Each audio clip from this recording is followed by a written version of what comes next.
شو وين عمتي؟ راحت هي ومحمود مشان تزور بهية. اسمعي الخبرية اللي قال لك سعدية. قبل الخبرية هات البشارة. بشارة شو؟ أنا حبلي. شو؟ حبلي.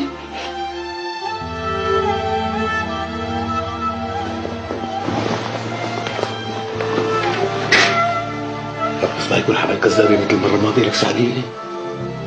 كانت عندي نزول، كشفت علي قالت لي إني أنا حبلي، بس بدك اسأل عمتك إنسان، وحياة ربي أنا حبلي. يا رب اسمع منك يا سعدية يا رب. الله يطمن معك على خير. والله طول عمري بدعي لله. اي والله مجبر بخاطرنا كل بس على حالك سعدية. اي والله. هي بس